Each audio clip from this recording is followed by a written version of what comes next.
Donc miaou miaou, tout le monde c'est Audrey, on se retrouve pour une nouvelle vidéo et dans cette vidéo je vais vous montrer comment faire pour avoir le plus d'FPS possible sur Minecraft PC version Java 1.21 sur Windows 11. C'est parti. Voilà les gars, donc dans ce guide ultime de boost FPS je vais vous montrer toutes les astuces possibles et imaginables pour avoir un jeu plus fluide et avoir une expérience plus agréable en jeu. C'est parti. Voilà, donc premièrement, étape numéro 1, ce qu'on va faire c'est qu'on va s'assurer d'avoir le mode jeu d'activer sur notre PC. Donc hop, on clique sur le menu démarrer, on met jeu, activer le mode jeu. Là vous allez voir mode jeu, vous mettez activé. Donc s'il est il est désactivé, vous mettez activé et vous pouvez fermer. Et hop, deuxième étape, ce qu'on va faire c'est qu'on va désactiver les effets de transparence. Du coup on va aller hop dans les paramètres, personnalisation ici, dans couleur, et là vous allez voir effet de transparence, vous allez désactiver. En fait regardez, si j'active, vous voyez que maintenant je vois à travers de cet écran, voilà, ça fait un effet de transparence. C'est joli mais ça peut prendre pas mal de ressources sur des PC très faibles. Du coup je vous conseille de le désactiver pour avoir plus de ressources qui se font distribuer vers les jeux au lieu de la transparence de Windows. Voilà, hop, quand vous avez désactivé la transparence, vous pouvez fermer. Ensuite, troisième étape, ce qu'on va faire c'est que là en fait on va limiter et diminuer les effets visuels de votre système d'exploitation Windows 11 pour en fait allouer plus de ressources aux jeux vidéo pour avoir en fait plus d'FPS et plus de fluidité. Donc pour ce faire vous allez cliquer sur le menu démarrer, vous cliquez sur paramètres ici, pouc,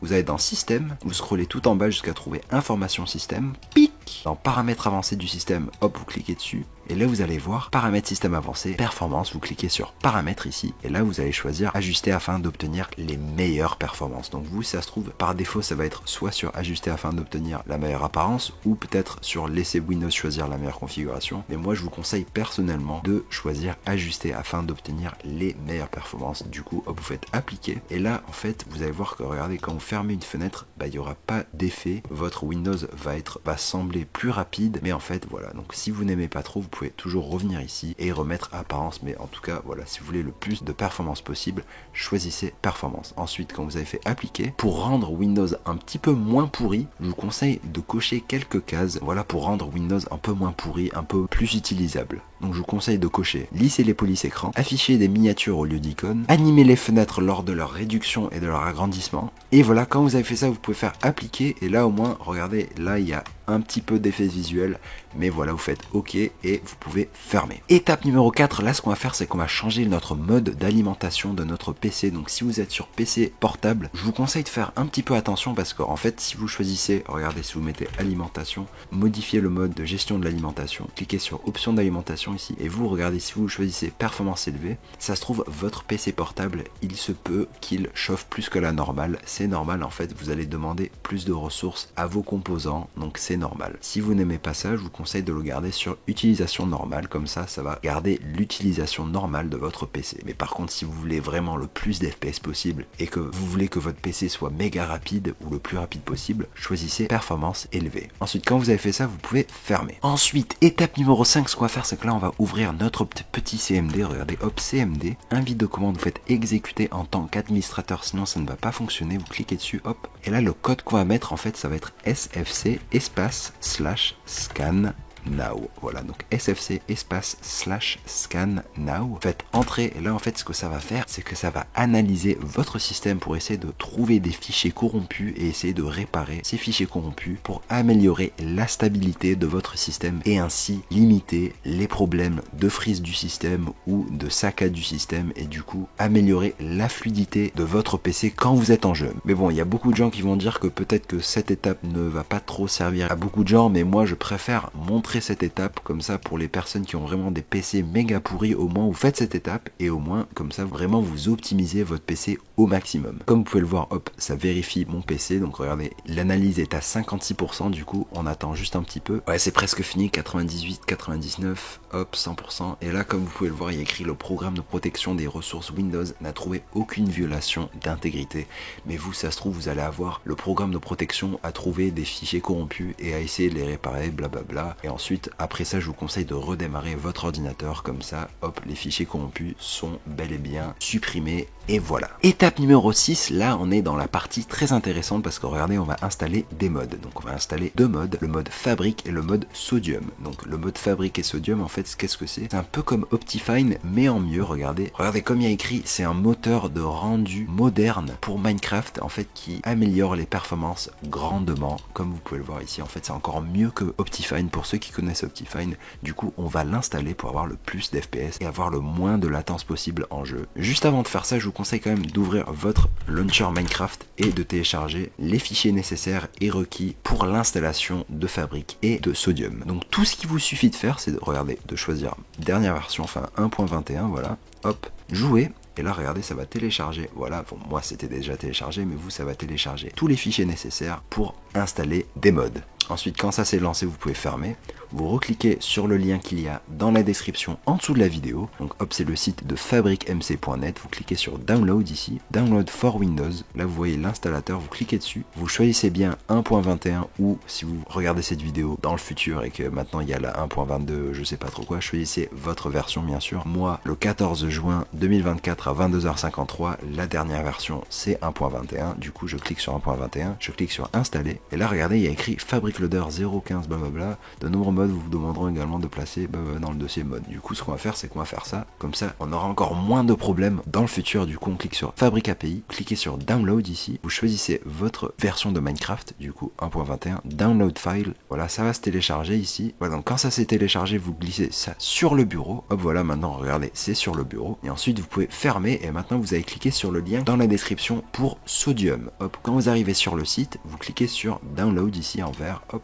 Et là, regardez, ça va télécharger, voilà, Sodium Fabric. Et pareil, regardez ce que vous faites, vous le glissez sur le bureau. Comme ça, regardez, vous avez deux trucs sur le bureau, Sodium et Fabric API. Et aussi les gars, si vous, les icônes comme ça, n'ont pas l'icône Java, enfin avec la tasse, avec le truc là, c'est que ça se trouve, vous n'avez pas Java d'installer. Bizarrement, du coup, je vous conseille de cliquer sur le lien dans la description pour télécharger Java pour Windows. Du coup, hop, vous allez arriver ici, télécharger Java. Tout simplement, regardez, hop, vous le téléchargez, hop, voilà, installer. Et en fait, regardez, Java va s'installer, c'est très rapide, c'est très facile. Hop, voilà, ça charge, ça s'installe. Et voilà, Java est maintenant installé, vous pouvez fermer et vous pouvez continuer le tutoriel. Et ensuite les gars, pour installer les deux modes qu'on vient de télécharger, c'est méga ultra simple. Regardez, vous allez ouvrir votre launcher Minecraft et là regardez dans jouer, enfin vous, ça se trouve, vous allez être comme ça déjà, vous allez vous dire oula, mais qu'est-ce que c'est que ce truc? Cliquez sur Minecraft Java Edition, cliquez sur configuration ici, et là regardez le truc qu'on a installé tout à l'heure, Fabric Loader. Vous allez cliquer sur l'icône de fichier, l'explorateur Windows, vous cliquez dessus et là vous allez vous retrouver dans votre point Minecraft. Donc là vous allez essayer d'utiliser vos yeux et de chercher un dossier mode. Si vous ne trouvez pas de dossier mode, c'est très simple, il n'y est pas. Du coup, faites clic droit, nouveau dossier, et vous allez l'appeler MODS, mods au pluriel. Si vous écrivez mode sans S, ça ne va pas marcher. Du coup, mods, entrez, double-cliquez dessus, et là, quand vous êtes dans ce dossier, vous pouvez glisser ces deux trucs qu'on a téléchargés tout à l'heure. Hop, vous glissez là, et là, maintenant, vous pouvez fermer. Vous retournez dans votre launcher Minecraft, et vous pouvez cliquer sur jouer. Et normalement, si ça se trouve, ça va vous demander de cocher une case où il y a écrit je comprends les risques, blablabla. Vous inquiétez pas, cochez le truc, cliquez sur jouer. Et là, voilà, vous avez votre jeu 1.21 avec Fabric version modée. Du coup, si vous allez en solo, voilà, je suis en solo, vous faites échappe, option graphique, et là, regardez, vous avez l'interface de Sodium, et regardez, en fait, là, on va pouvoir optimiser nos paramètres graphiques très facilement et très simplement. Voilà, donc là, ce qu'on va faire, c'est qu'on va optimiser les paramètres graphiques au maximum pour avoir, encore une fois, le plus d'FPS possible. Du coup, hop, vous faites échappe, option graphique. En général, on va essayer de diminuer la distance d'affichage le plus possible pour que vous laguiez le moins possible, tout simplement. Donc moi j'ai un bon PC, du coup moi 20 chunks je lag pas, mais vous ça se trouve à 10 chunks vous allez laguer par exemple. Du coup hop, on va réduire la distance d'affichage, je pense jusqu'à 6, regardez à 6 si vous êtes content. Et aussi la distance de simulation aussi, je vous conseille de le faire un ou deux crans au-dessus de votre distance d'affichage. Du coup si vous mettez une distance d'affichage de 6, mettez au moins une distance de simulation de 7 ou de 8, je conseille. Quand vous avez fait ça, vous faites appliquer et essayez tester vos FPS. Donc hop, regardez votre jeu, voilà, faites F3 et regardez vos FPS. en haut à gauche ici et regardez si vous êtes content. Si vous n'êtes pas content, on va continuer l'optimisation. Du coup, luminosité, on va garder à vive. Taille de l'interface, c'est votre préférence, du coup on s'en fout. Je vous conseille toujours de jouer en plein écran pour avoir le moins de latence possible et avoir le plus d'FPS possible. Synchronisation verticale seulement si vous avez des problèmes de tearing. En fait, c'est un problème quand vous jouez et que en fait votre écran, il y a des sortes de saccades bizarres sur votre écran, etc., etc. Du coup, je vous conseille seulement de le cocher si vous avez un problème avec votre écran et que c'est pas très fluide, mais sinon décochez-le. Ensuite, FPS, je vous conseille de mettre FPS max. Mouvement de tête, c'est votre préférence. Indicateur d'attaque, c'est votre préférence. Et indicateur de sauvegarde, c'est votre préférence. Ensuite, onglet qualité. Graphisme, je vous conseille de mettre rapide. Nuage, non. Météo, par défaut, leaves ou feuilles, je sais pas si ça va être traduit dans votre version, mais si c'est leaves ou feuilles, mettez par défaut particules minimale ou réduite, mais pas toutes. Éclairage adouci, on désactive. Ombre des entités, je vous conseille de désactiver. Vignette, je désactive. Niveau de détail, on va mettre à 2. Ensuite, vous faites appliquer.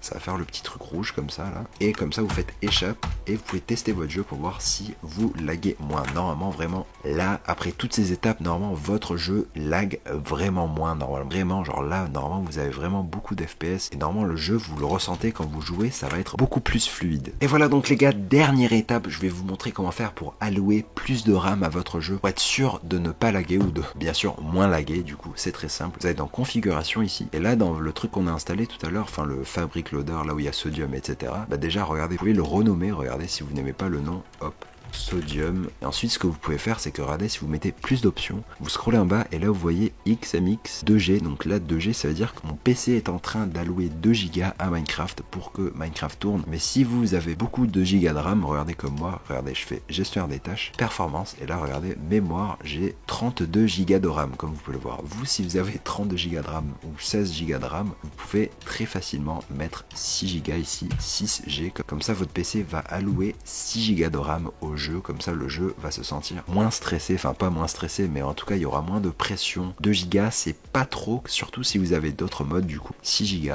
Et si vous avez un PC avec moins de 8 Go, je vous conseille de mettre 3 ou 4 Go ici. Faites enregistrer et vous pouvez lancer le jeu. Et voilà. Et voilà, donc merci d'avoir regardé cette vidéo. Mettez un like si ça vous a plu, mettez un petit commentaire si je vous ai aidé. N'oubliez pas que tous les liens sont dans la description en dessous de la vidéo. Et puis ciao ciao tout le monde. Peace.